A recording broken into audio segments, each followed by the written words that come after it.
quick disclaimer, before the video starts, I'd just like to let you know that the little section of footage that I have of Crusader Kings 3 will only last for half a length of video, as I'm having some technical issues that don't allow me to record any more Crusader Kings videos in the background. And I will say it, and I do say it in the actual video itself. I'm just like to give you a disclaimer, so don't stop watching when the video finishes, as I will continue speaking. Hi guys, welcome back to History with Heath, and today we're looking at the Wars of the Three Kingdoms, aka the British/English Civil War. Now, I'm guessing the majority of you probably know the rough outline, the rough details of, like, you probably know roughly like the main things that happen, like what it's about, all that kind of stuff. And of course, if you don't already know, I'll just do a quick little explanation. So basically, this is the simplified version. I'm going to get into the deeper versions. So basically, you have the Royalists who are supporting Charles, the Parliamentarians who are supporting Parliament, and they fight against each other. And eventually, Charles is executed, and then Cromwell rules the British Isles under the Commonwealth of England, Scotland, and Ireland until he eventually dies, and then his son Richard Cromwell takes over, and he rules until eventually he invites Charles II back. And that's kind of the rough thing that most people understand, but it is very it's a lot deeper than that, you know. And today we're looking at the Civil War, but not just in the normal way. We're looking at it in a deeper, more specific way, and we're also going to be looking at it from the Royalist perspective. Because I'm not entirely sure, but I think in the kind of the modern English view, most people would fight for the Royalists, because although Charles did make some stupid decisions, of course most people in England and in Britain have allegiance to the monarchy, and there's not really that any, like, of course you don't really hear about British republicanism today, do you?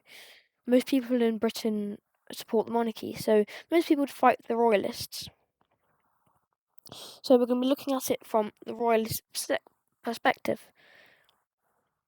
Anyway, so let's start with the prelude to the war. So in 1637, Charles I he attempts to impose the Anglican Book of Common Prayer on Presbyterian Scotland. And if you don't already know, Presbyterianism is a form of Calvinism, which of course is a form of Protestantism, which is of course found in lots of, well, it originates in Scotland, but it's also found in America today. And Scotland was, well, most people would okay, I know this is a bit off track, but most people would consider Anglicanism Protestant, although it technically isn't. It's actually a mixture of Catholic and Protestant. I'll get into that a bit later, but just for now, I'm going to refer to Anglicanism as Protestant. So even though at this point Britain is Protestant with the Anglicans and Presbyterians, they do disagree on a lot of things, and the Presbyterians are a lot more hardline. Well, they're not that hardline, but compared to the Anglicans, they are very Protestant, very Calvinist, predestination, all of that. And he attempts to impose the Anglican Book of Common Prayer, and the Scottish, who are Presbyterian, see this as basically Catholicism being imposed upon them. And I know Anglicanism isn't Catholicism; it's a mixture of both Catholic. It's a mixture of both, like I said earlier. But even though it is a mixture, most Scottish people at the time would be like, yeah, this is still a Catholic plot, a Catholic thing, an English thing. And it kind of gets worse later on, as we'll see that Charles starts to be supported by some Catholics.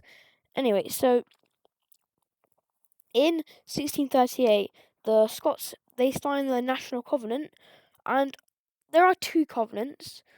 I don't exactly know which is which, but one of them, which I think might be this one, is the covenant that says that Scotland will forever and forever be Presbyterian. Because there's a second one that comes later, which says that this one later on basically says that that not just the Church of Scotland will be always Presbyterian. Scotland as a country will always be nationally Presbyterian. Anyway, so when this when this happens, in 1637, 1638, uh, the Royalists they they they don't see this necessarily as Charles imposing Anglicanism upon the Presbyterians.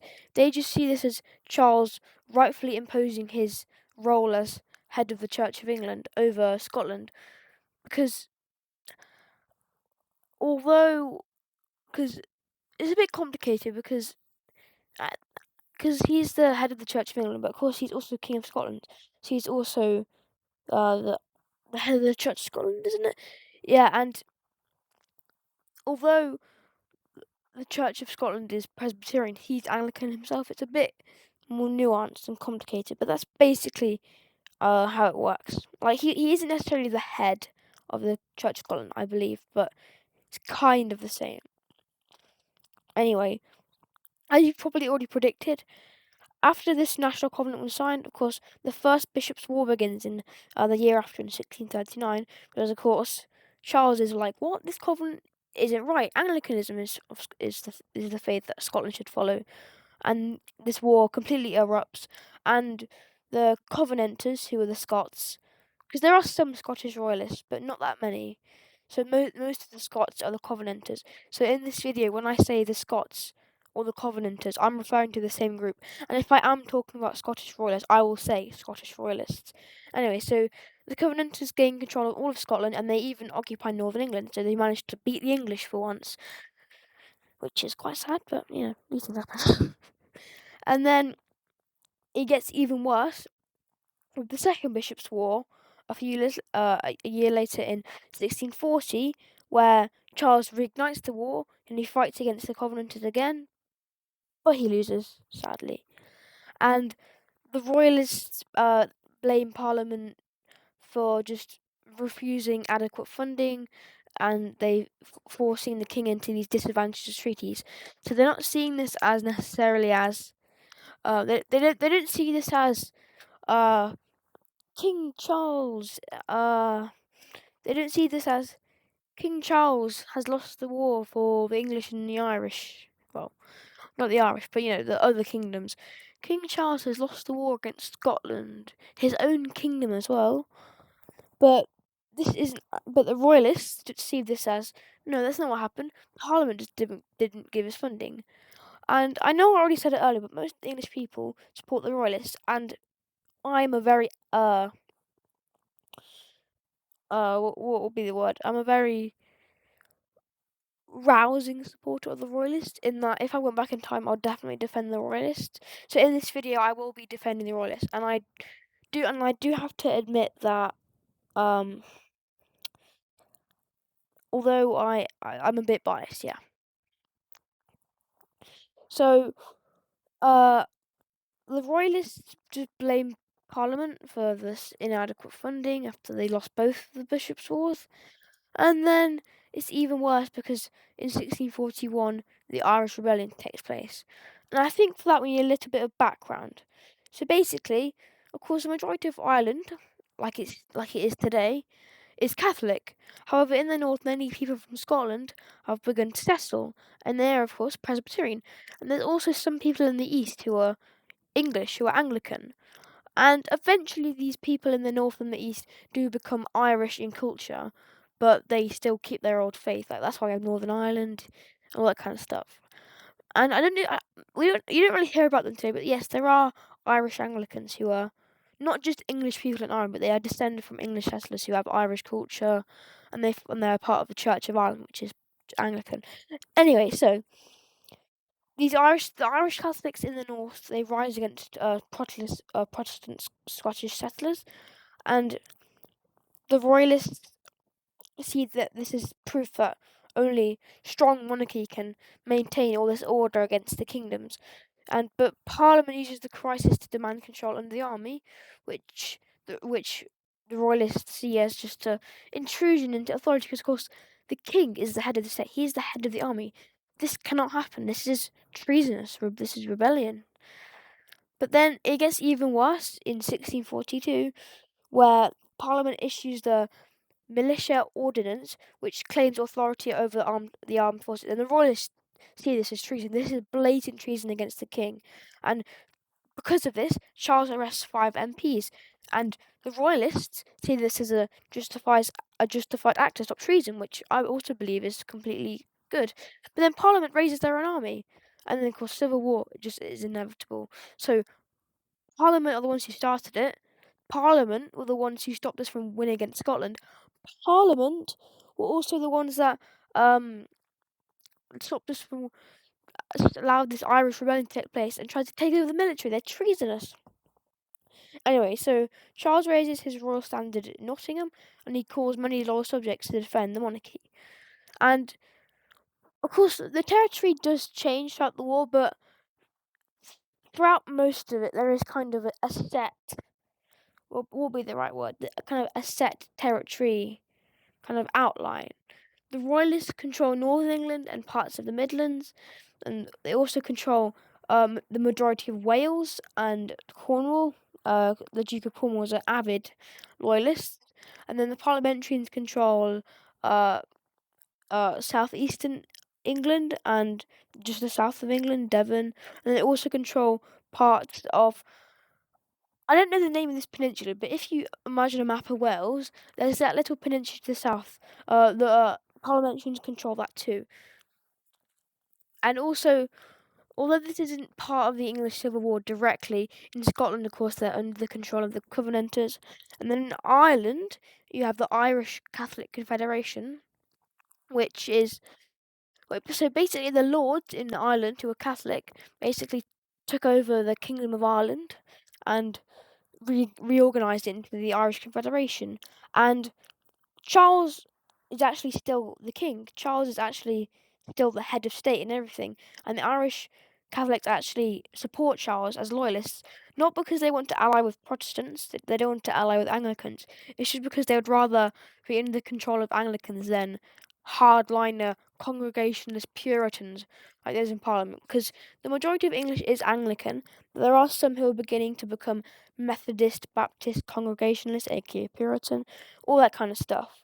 And the Royalists don't. And although this might sound treasonous, the fact that Charles is supporting and being supported by Catholics, the Royalists, including myself, we don't. Uh, uh they didn't really see it as necessarily as treason. It's mainly just a last resort kind of situation, if you know what I mean. So anyway, in October of 1642, we have the first major battle, which is the Battle of Edgehill, and neither side gains clear advantage. And Prince Rupert, who's German English, member of the Royalists, led a very very good cavalry charge, and it's celebrated by Royalists as a great proof of this martial superiority over the parliamentarians. Also, fun fact: Prince Rupert actually had a dog called Boy, who was killed at the Battle of Marston Moor, and he often rode into battle uh, with Boy on the saddle of his horse in front of him. It looks quite funny and quite cute. Anyway, so then we get to 1642. Well, late 1642, of course, where the Royalists are able to secure proper support in the north, the west, and the Wales, and of course the Irish Confederation. While Parliament holds the southeastern counties. So this is a time when the borders are kind of being set out, like definitely. And the Royalists are also quite sad about the fact that London is under control of the parliamentarians. Of course, that's very bad because London has all the resources. And on top of that, the parliamentarians also control many major ports in England, such as those in the north, those in the south, like those in Devon and all that kind of stuff. And then in 1644, well, of course, these are the major battles. There are still some smaller battles that happen in between, of course. And then in 1642, we have the Battle of Marston Moor, which is sadly a catastrophic defeat for the Royalists, and they lose control of the north and 2 armies actually. And Prince Rupert's dog, like I said earlier, his dog is killed, Boy is dead, and the Royalists blame the fact that the Covenanters from Scotland allied with the Parliamentarians, because the Covenanters, because although they are both Protestant, just like with the Anglicans. Although Parliament is Congregationalist and Scotland is Presbyterian, they still disagree. So Cromwell actually signs a covenant, the same covenant that was signed by Scotland, saying that England will be Presbyterian, which of course doesn't go through, which actually doesn't happen, which we'll get into later. So in 1645, in April, the new model army of Parliament is probably established, which is very bad. And then in June, we have the Battle of Naseby, which is a decisive parliamentarian victory, and the Royalist main army shattered, and this is just super bad. Charles is just cooked, basically, and the Royalists are just absolutely fried. And there are some other battles, and Charles is Charles actually surrenders in 1646, and he gives himself up to the Scots instead of Parliament because he believes that he'll have more honourable treatment than Parliament. But the Royalists, that doesn't happen, and the Scots just hand him over to Parliament, and that's the end of the first English Civil War. Now let's have a quick break for a few seconds, just so I can get the next part of my sources up.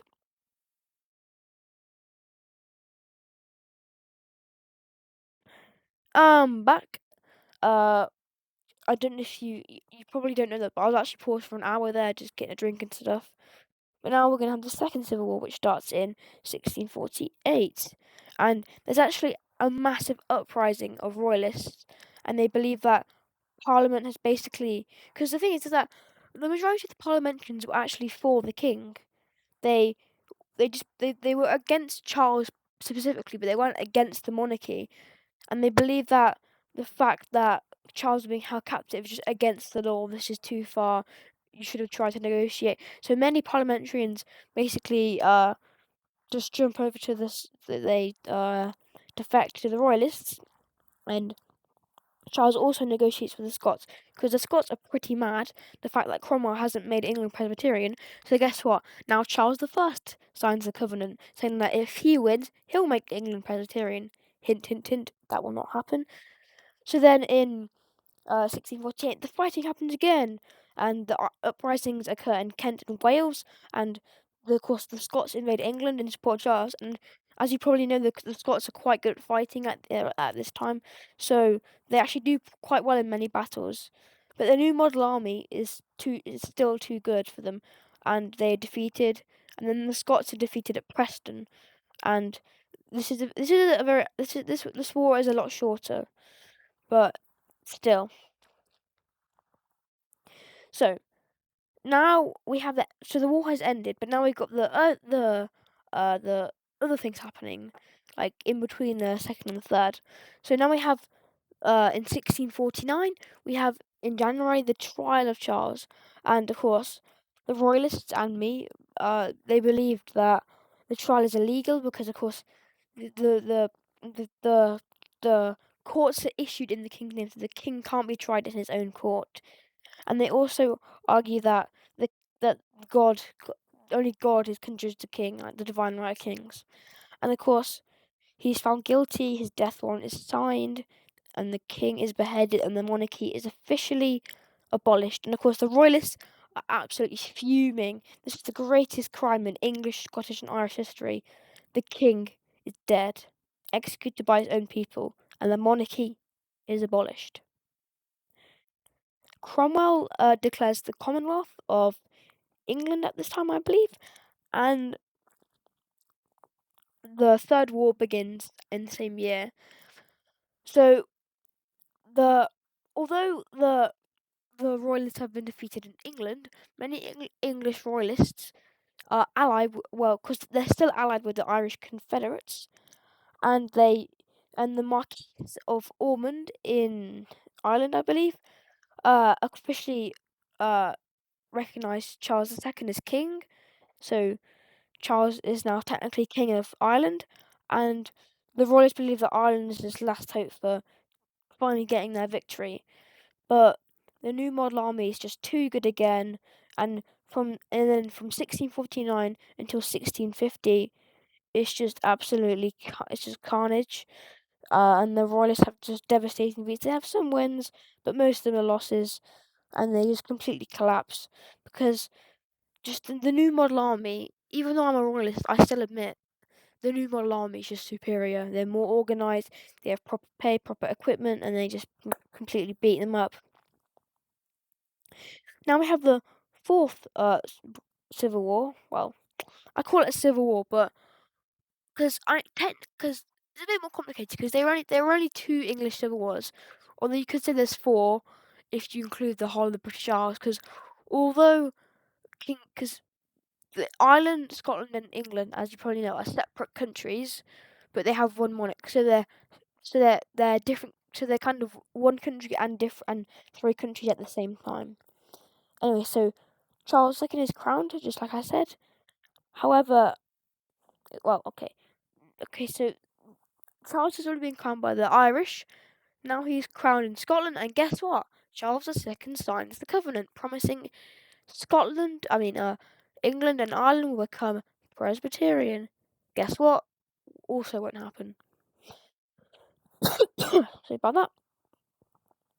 So, and then we have the Battle of Dunbar, where Cromwell defeats Scottish Royalists. So yes. So I know that there are Scottish Royalists, like I said earlier, and this is when, and they're defeated, of course, and this is just because the New Model Army. I know I keep saying it, but the New Model Army was way ahead of its time. And I know I hate the parliamentarians, and of course I'm a Royalist, but still, this is just absolute. They're just too good. And then in 1651, Charles II, who is now both King of Ireland and King of Scotland, he marches south and hopes to rally English Royalists, but support is not as weaker as expected, and the Royalists blame the Royalists blame Parliament as the ones who stopped this massive support. Like they're the ones who blame Parliament for not allowing all the Royalists to join Charles because they believe that Parliament will persecute them, the English Royalists. And then we have the Battle of Worcester in September of 1651. This is the final Royalist defeat. Charles II escapes into exile, and this is the final end of the Royalist cause. It's mourned by many Royalists. That's the end. Now that's the end of the Fourth War. You could call it the Fourth British Civil War, or you could call it the Scottish War, whatever you want to call it. And now let's look at a bit of the aftermath, because I think that's probably necessary to know about.